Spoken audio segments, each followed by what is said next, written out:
और हाथ आगे करिए।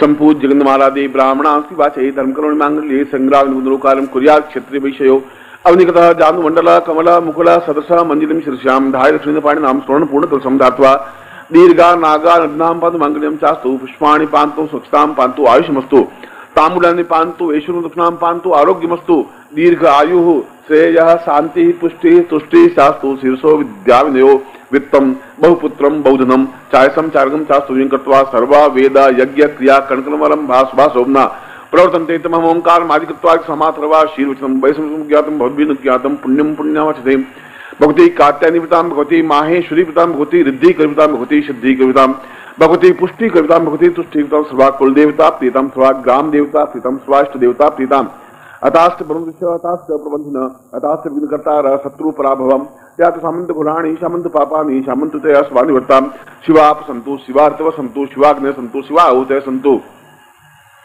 अहोरात्रे श्वेशतां सन्न कन्निकदपतिनं सा कल्याणं कल्याणं कल्याणं अपासमंद प्रयाहि कल्याणी जाया स्वर्णं गृह्यते यत्र रथस्य ब्रहतो निदानं विमोचनं वाधीमां ब्रह्मराजन्याभ्याग शूद्राय यचार्जा यच सभा यचारणा यच प्रियो देवानां दक्षिणाय दातुर्भूयां सिंहं मे काम सागरस्य त्वा हृद्र महालक्ष्म्याद्विकता संपूर्णां सुप्रभावांच तां प्रद्युम्ना मम शिष्यत्व गृहे सुख सौभाग्य धन धान्य यश प्रतिष्ठा ऐश्वर्य अभिवृद्धिता पूर्णता तुभ्यम संपर्ददे। इस यज्ञ पवित्र को अगर आपने खोल दिया है तो पहन लीजिए, बाकी आप नीचे रख दीजिए, बाद में इसको सुलझा करके खोल पहन लेना। नीचे रख दीजिए, अब हाथ जोड़ दीजिए। गुरुर्ब्रह्मा गुरुर्विष्णु गुरुर्देवो महेश्वर गुरु साक्षात् परब्रह्म तस्मै श्री गुरु चरण कमलेभ्यो नमः।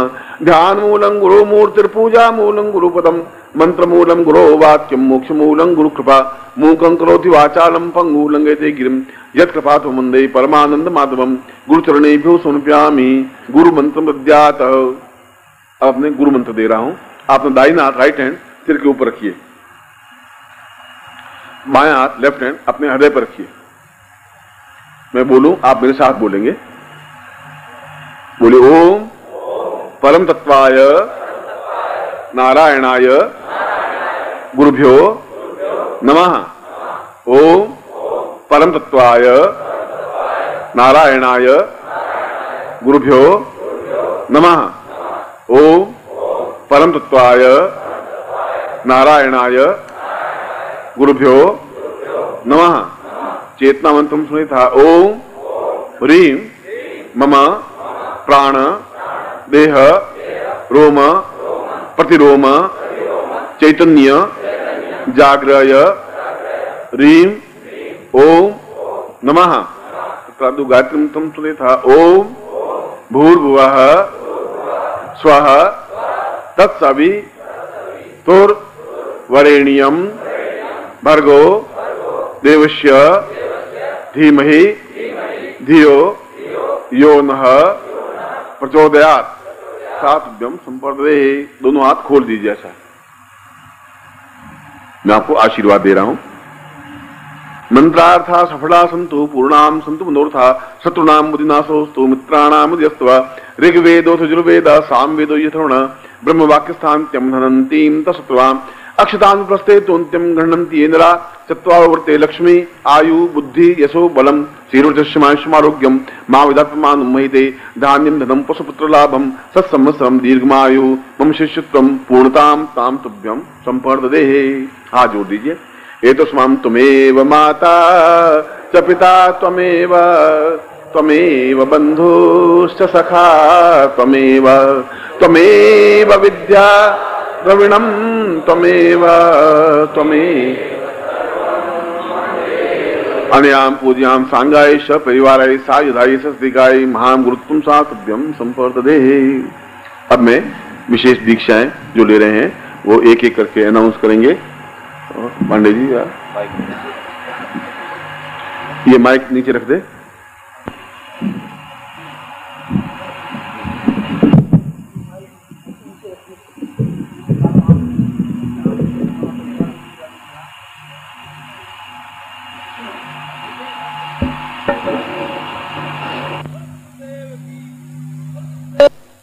बोल पूज माता जी की। बोले पूज्य छोटे गुरुदेव की, आज के आनंद की, सिद्धार्थ साधु परिवार की। हर हर महादेव।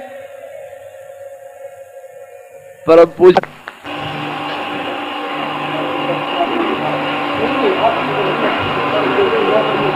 अब हम आरती करेंगे। आप सब लोग अपने हाथ के कागज वगैरह हो तो अपने पास रख दीजिए, नीचे उड़ेंगे नहीं। और जगदम्बा की आरती करनी है। और थोड़ा यही रहो तुम, जहाँ ये भी द्विवेदी खड़ा है यहाँ खड़े रहो। यहाँ के आयोजकों को चाहिए कि वे 8-10 थालियां 15 थाली बनाएं, ढंग से आरती करें। उनको समझा चुका हूं मैं 10,000 बार, बुद्धि उनमें नहीं है।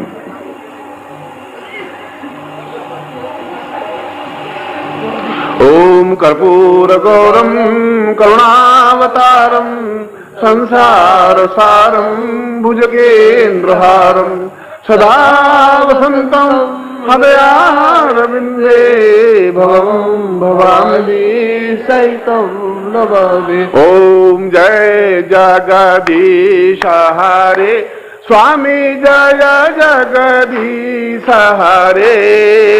भक्त जन दास जनों के संकट क्षण में दूर करे। ओ जो ध्यावे फल पावे दुख विनाशे मन।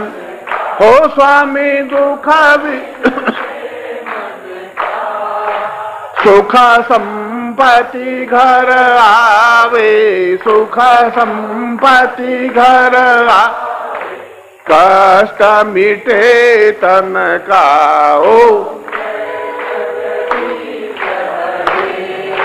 माता पिता तुम हो स्वामी शरण पड़ू मैं। तुम बिना और न दूजा प्रभु बिना आस। माइक बोलो, माइक बोलो तुम पूर्ण परमात्मा तुम अंतर्यामी स्वामी तुम अंतर्यामी। पार ब्रह्म परमेश्वर पार ब्रह्म परमेश्वर तुम सबके स्वामी। ओ तुम करुणा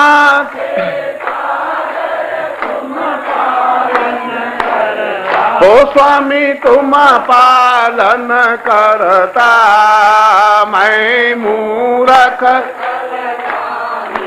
मैं सेवक तुम स्वामी कृपा करो भरता। ओ तुम हो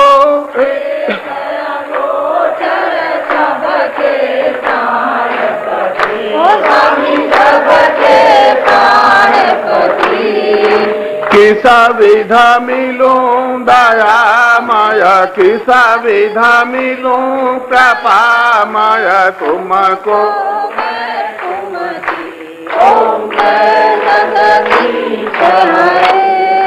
दीन बंधु दुख ओ स्वामी तुम रक्षक मेरे अपने। करुणा हस्त बढ़ाओ द्वार।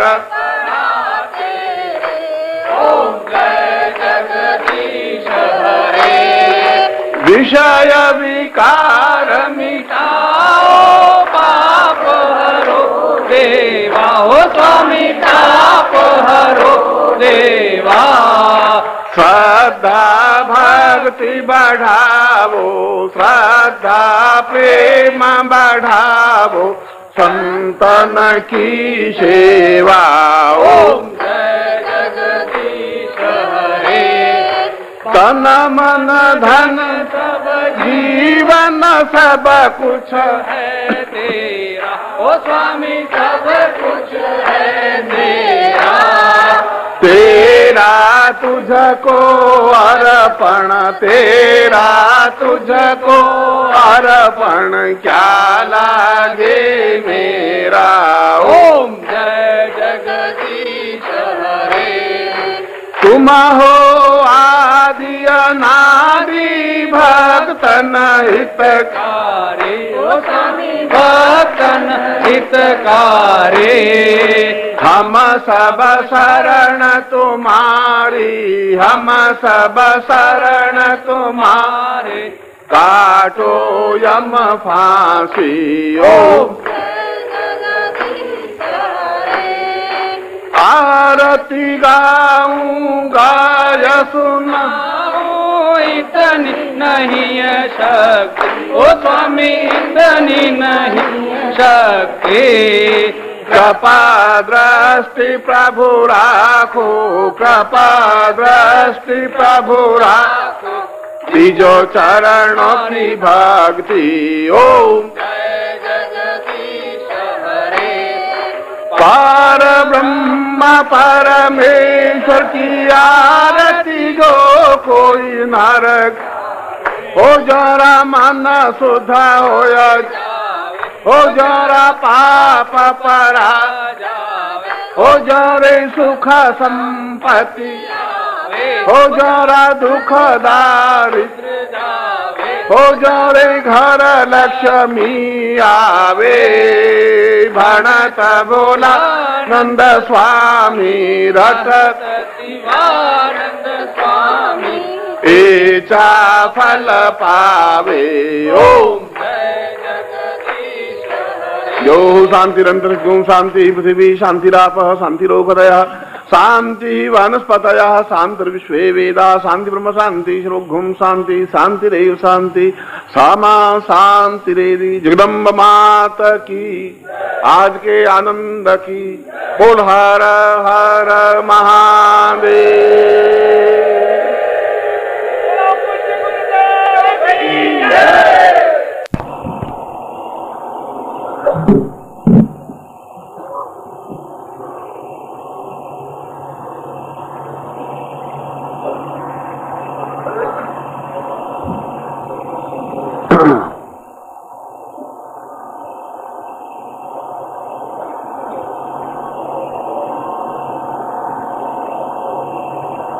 आनंद रूपम परम महितम सदैव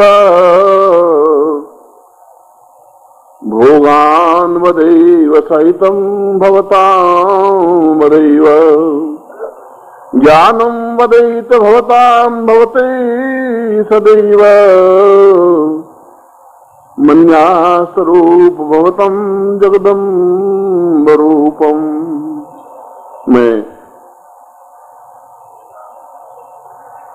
मन को नियंत्रित करने वाली और जीवन को सहज प्रवाह देने वाली, नर को पुरुष और पुरुष को पुरुषोत्तम बनाने वाली भगवती जगदम्बा से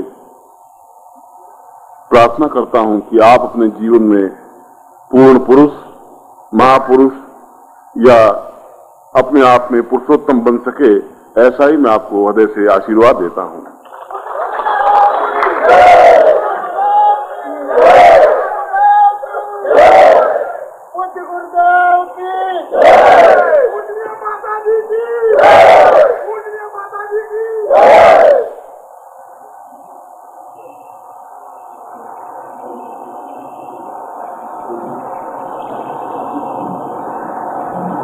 मैंने सुबह जो प्रवचन दिया था उसके आगे की कड़ी मैं आपको स्पष्ट कर रहा हूं। इस श्लोक में जो श्लोक मैंने आपके सामने सुनाया है वह मार्कंडेय मुनि द्वारा एक महत्वपूर्ण श्लोक है। मार्कंडेय ऐसे ऋषि थे जिन्होंने अपने जीवन को संपूर्णता के साथ जगदम्बा में समर्पित कर दिया था और पूर्ण साक्षात रूप से जगदम्बा उनके जीवन में नित्य प्रतिदिन विचरण करती थी। ऐसे ही मार्कंडेय ने इस श्लोक में मन की कई अवस्थाएं बताई हैं और मैंने अभी कहा कि मन की आद्या शक्ति स्वरूपा भगवती जगदम्बा, मन जैसी चीज आपके और मेरे और प्रत्येक प्राणी के अंदर तो है ही, मन तो है ही। अगर रक्त है, खून है, हृदय है, तो फिर मन भी है। मगर कोई डॉक्टर को यदि पूछे कि तुम्हारे साइंस में इस शरीर में मन कहां है, तो नहीं बता सकता। वो कहता है हार्ट तो है, heart is left side and blood also. मगर मन जैसी कोई चीज हमारे साइंस में कुछ नहीं है। और यदि मन नहीं है तो फिर मेरा मन क्यों करता है कि मैं आपके बीच में आके खड़ा हूं? आपका मन क्यों करता है कि आप मुझे आके मिलें? मेरा मन मिठाई खाने को क्यों करता है? फिर मेरा मन लक्ष्मी प्राप्त करने के लिए क्यों करता है? ऐसी चीज जरूर है। और इसीलिए कहा गया है श्लोक में कि जहां विज्ञान खत्म हो जाता है, समाप्त हो जाता है, जहां उसकी सीमा खत्म हो जाती है, वहां ज्ञान शुरू होता है। और हम विज्ञान को उस जगह जहां विज्ञान के हाथ में कुछ सत्ता नहीं है, विज्ञान ने कुछ किया भी नहीं है हमारे जीवन में, विज्ञान ने ध्वंस किया है, बर्बाद कर दिया है मानव जाति को। अणुबम बनाया, परमाणु बम बनाया, पिस्तौलें बनाई है, बंदूकें बनाई हैं, समाप्त करने की क्रियाएं बनाई हैं, परमास्त्र बनाए हैं और जो कुछ भी किया है उन्होंने ध्वंसात्मक किया है। और यदि मैं कहूं कि ये सब एयर कंडीशन और वो बनाए हैं ऐसे सुख सुविधा के सामग्री, पिक्चर और टीवी और टेलीविजन और जो कुछ भी, उससे भी हमारी आने वाली पीढ़ियों को हास ही हुआ है। उस पीढ़ियों को आप ज्ञान अब नहीं दे सकते, चेतना नहीं दे सकते। उनमें वह क्षमता जो आपके बचपन में एक माँ बाप के प्रति एक जो रेस्पेक्ट था, आदर था, वो उन बच्चों में आप नहीं दे पाएंगे, संभव नहीं रहा। क्योंकि उनके ऊपर संस्कार उस विज्ञान का पड़ रहा है, ज्ञान का नहीं पड़ रहा है। और इसलिए ज्ञान का नहीं पड़ रहा है कि आपके हृदय में, आपके जीवन में, आपके घर में ज्ञान की कोई स्थान नहीं है। आपके घर में कोई ऐसा, बहुत देख लेंगे पूरा घर, ड्राइंग रूम बहुत अच्छा है, आंगन बहुत अच्छा है, बेडरूम बहुत अच्छा है, और अब कोई जगह नहीं है, इस अलमारी में एक गुरु का चित्र स्थापन कर दें, चलो फालतू जगह पड़ी है तो इसमें रख दे। जो सबसे निकृष्ट स्थान है वो आपके लिए ज्ञान का स्थान है। उससे बच्चों में संस्कार नहीं आ सकता। इसलिए मैंने कहा कि जब इतना विध्वंस हमारे जीवन में आ गया है, हम हर व्यक्ति एक छल और झूठ के अलावा चल नहीं पा रहा है, चाहे नौकरी पैसा हो, चाहे व्यापारी हो, चाहे पॉलिटिशियन हो, चाहे गुरु हो और चाहे कोई भी हो। जहां पाखंड बढ़ गया हो, जहां अपने आप में चमकीले मालाएं पहन करके अपने आप को महानता सिद्ध करने की कोशिश हो रही हो, जहां लंबी जटाएं बढ़ा करके और लाल आंखें करके और श्राप दे दूंगा और भस्म कर दूंगा के माध्यम से जहां वाणी उच्चरित हो रही हो, वे गुरु क्या कर पाएंगे जीवन में? कैसे कर पाएंगे? कौन सा ज्ञान उनके पास में? ज्ञान तो ऐसा नहीं था कि विध्वंस कर दूंगा, श्राप दे दूंगा। मारना बहुत आसान है, किसी को जीवित करना बहुत कठिन है।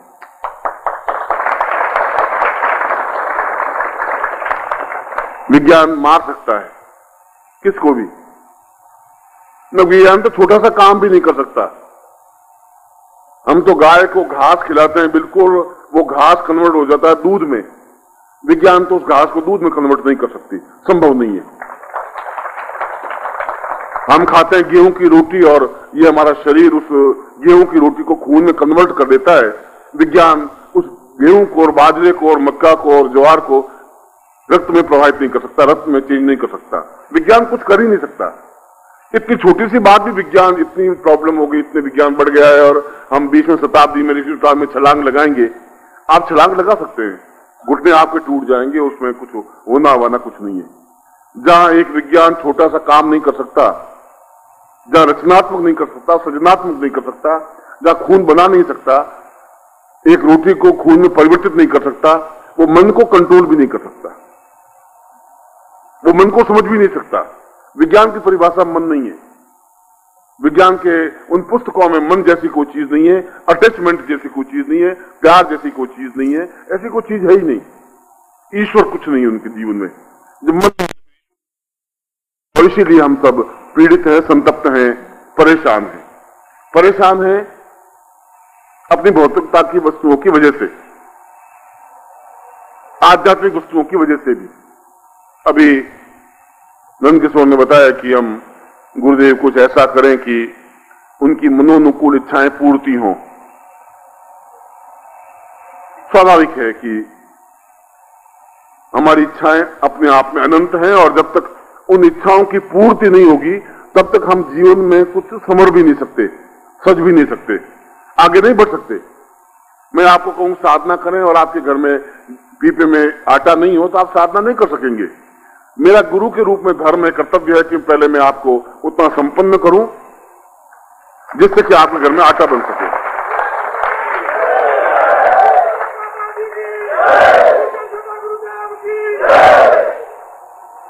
मैं आपको निर्धन नहीं बनाना चाहता, मैं बुद्ध की तरह उपदेश भी नहीं देना चाहता कि कुछ नहीं, बुद्धम शरणम गच्छामि संगम शरणम, भूखे रहो और तुम कुछ मत करो।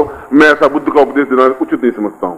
बुद्ध ने हमारे जीवन को खोखला कर दिया है, उन्होंने ज्ञान चेतना नहीं दी, उन्होंने हमें इसका एहसास ही नहीं कराया। भूखा मरना अपने आप में जीवन की पूर्णता नहीं है और 18 पुराणों में और 108 उपनिषदों में कहीं पर भी ये लिखा ही नहीं है कि भूखा रह के मंत्र जाप करना चाहिए। ऐसा तो कुछ है ही नहीं। भूखा हम इसलिए रहते हैं कि हमारी खाना खाने के बाद आलस्य बढ़ जाता है, हमारी नींद आने लग जाती है, हमारे शरीर पर कंट्रोल नहीं रहता है, तो लोग कहते हैं कि भूखे रहो और फिर मंत्र जाप करोगे। और भूख धन की, यश की, पद की, प्रतिष्ठा की, ऐश्वर्य की, यह सब भूख है।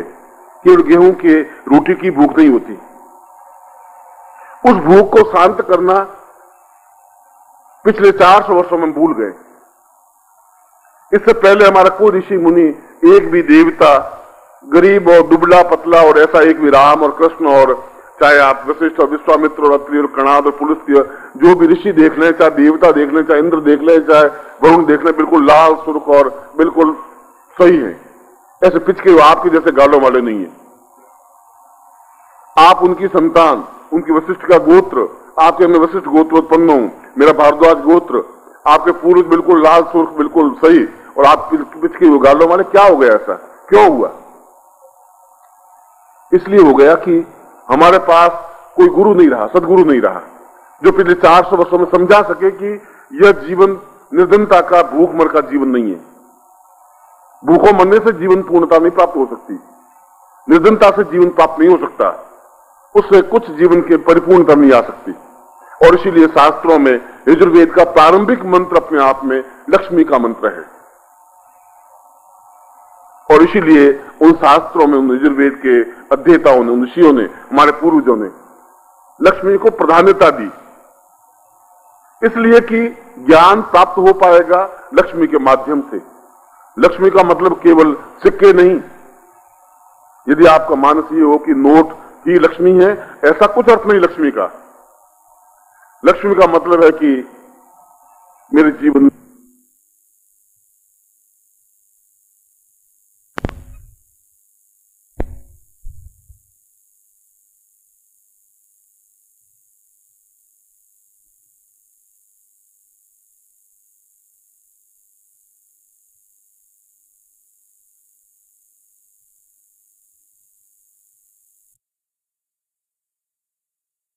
किया। शीर्षते लक्ष्म्यास्त पत्न्याम बहुरात्रे पार्श्वे नक्षत्राणि रूपमस्विनो। अगर नक्षत्र है और नक्षत्रों के माध्यम से सारा ब्रह्मांड जगमगाता है तो मेरे अंदर भी लक्ष्मी हजार हजार नक्षत्रों के रूप में स्थापित हो, मैं जगमगा उठूं, पूर्णता प्राप्त कर सकूं, सफलता प्राप्त कर सकूं। और मैंने आज सुबह प्रवचन में भी ये समझाया था कि मैं आपको भौतिक और आध्यात्मिक दोनों का संतुलन जीवन में लेकर के बढ़ूंगा। खाली एक मंत्र, एक नवान मंत्र विषय करके आप घर पहुंच जाए, ऐसा भी नहीं चाहता हूं। ऐसा भी नहीं चाहता हूं कि आप बिल्कुल भिखारी की तरह वापस घर चले जाएं और जीवन की आवश्यकताओं की पूर्ति नहीं कर सकते और ऐसा जगदम्बा के दर्शन भी हो जाए तब भी जीवन की आवश्यकताएं जरूरी है। पानी से प्यास बुझेगी।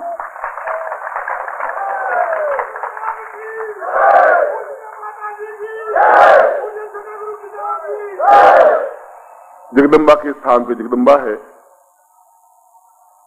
भगवान के स्थान पर भगवान है, शंकर के स्थान पर शंकर हैं और लक्ष्मी के स्थान पर लक्ष्मी है। सबका अपना अपना महत्व है। अन्न के स्थान पर अन्न है, आपको भूख लगी है तो अन्न खाना ही पड़ेगा, और प्यास लगी है तो आपके सामने मिठाई भी बेकार है। फिर कंठ सूख रहा है और आपके पास गुलाब जामुन, आप पानी मत पीजिए गुरुदेव, ये मिठाई खाइए। अरे भाई मैं बहुत मर रहा हूं तो ये क्या कर रहा है? नहीं गुरुदेव, आप बार बार थोड़ी कराते हैं, मिठाई खाइए। पानी तो कहीं भी पी लेंगे, आप मिठाई खाइए, मर जाएंगे गुरुदेव, समाप्त हो जाएंगे। उसकी जगह उनको पानी के प्यास की जरूरत है। ये जरूरत है कि जहां जिसकी आवश्यकता हो उसकी पूर्ति गुरु सेवा है, उसकी पूर्ति आत्म सेवा है। अगर तुम अपने आत्मा को नहीं समझ पाओगे, आत्म सेवा नहीं कर पाओगे, तो अन्य देवताओं की सेवा भी नहीं कर पाओगे। इसीलिए मैं इस आध्यात्मिक क्षेत्र में भी, और अध्यात्म का मतलब है अध्य आत्म वसाय स अध्यात्म। अध्य का मतलब है मैं अपने जीवन को पूर्णता दूं, जो मेरे जीवन की इच्छाएं हैं। आत्म, मैं अपने आत्मा को समझ रखूं, और इस दोनों को समझने की क्रिया है वो अध्यात्म है।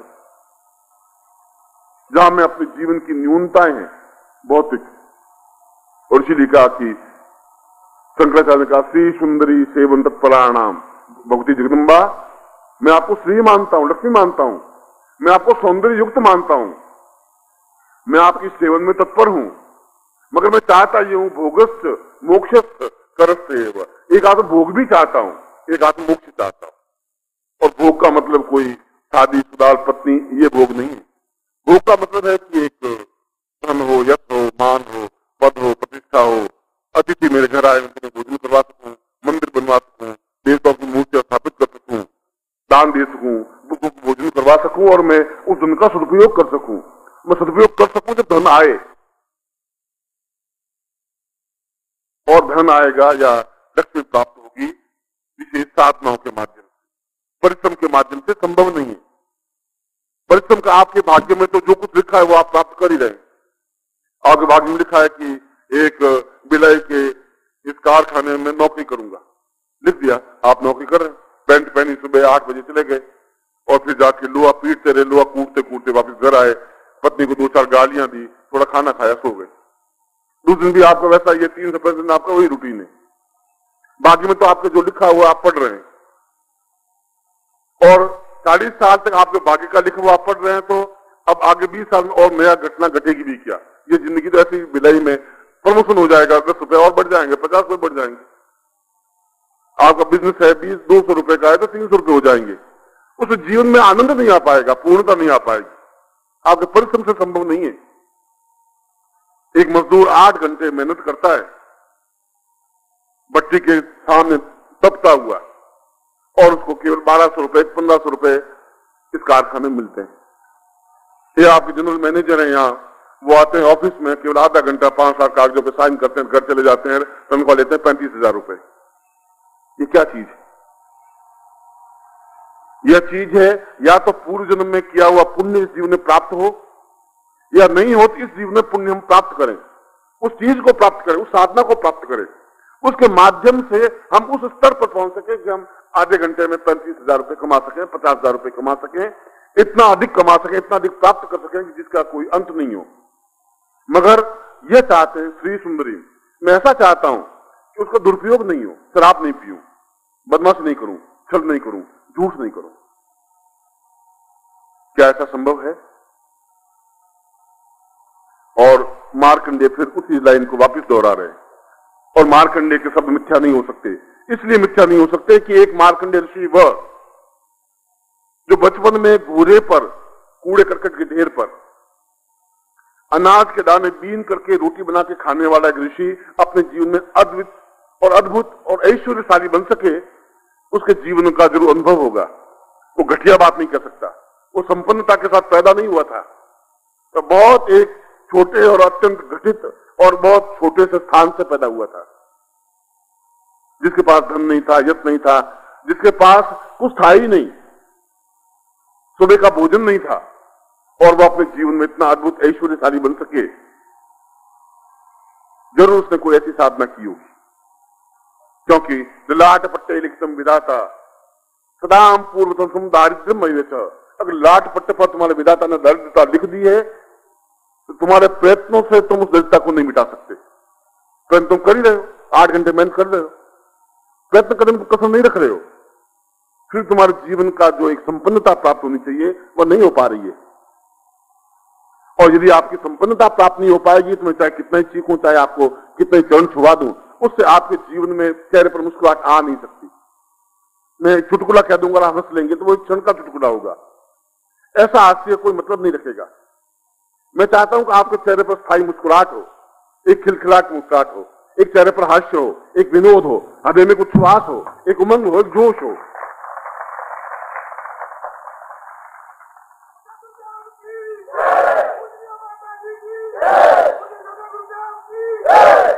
और ये आंतरिक उल्लास से प्राप्त हो सकता है, ये आंतरिक भावनाओं से प्राप्त हो सकता है। क्योंकि लक्ष्मी का तात्पर्य स्वरूप सुंदर, श्री सुंदरी एक सौंदर्य युक्त बने, एक चेहरा तेज युक्त बने, एक प्रभावपूर्ण बने। ऐसा बने कि हम किसी ऑफिसर के सामने या किसी हम बात करें तो उसकी आंख झुक जाए, हमारी आंख झुके नहीं, एक चेहरे पर ओज बन सके। मैं आपके जीवन को तो, पारिवारिक जीवन को तो व्यक्तिगत रूप से मैं नहीं कह सकता, यद्यपि मैं आपके जीवन को जानता हूं, मगर इस समय तो आप अफसर के सामने जाएंगे तो साहब ये मेडिकल है, गुरुजी ने बुलाया नवरात्रि में, नहीं नो नो ये क्या है, इतना नहीं तुम नहीं जा सकते, गुरुजी बार बार आते नहीं, बिलाई में आए आप, नो। अब आप गुरुजी मैं आना तो चाहता था गुरुजी, मगर ये बहुत सारा दुष्ट है, नहीं सैंक्शन कर रहा है गुरुजी, वो नहीं सैंक्शन करेगा। इसलिए सैंक्शन नहीं करेगा कि तुम्हारी आंख में ताकत नहीं है, ओज नहीं है, बल नहीं है, फोर्स नहीं है, तुम्हारे पास क्षमता नहीं है, सौंदर्यता नहीं है। पुरुष का सौंदर्य होता है शेर की तरह गर्जना करता हुआ, ये मेरी एप्लीकेशन और आपको छुट्टी देनी है, मैं जाना चाहता हूं, उसकी आंख झुकनी चाहिए, बस दृढ़ता आनी चाहिए तुम्हारे चेहरे पर।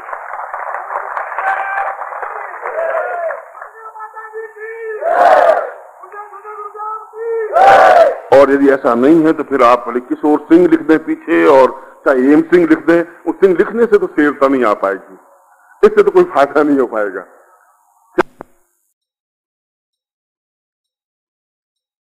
ओम परम तत्वाय नारायणाय गुरुभ्यो नमः।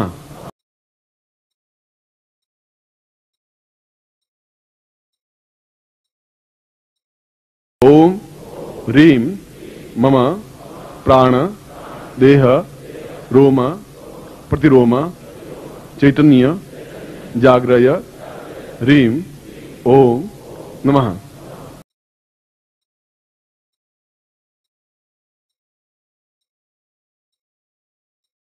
ओम भूर्भुवः स्वः तत्सवितुर्वरेण्यं भर्गो देवस्य धीमहि धियो यो नः प्रचोदयात्।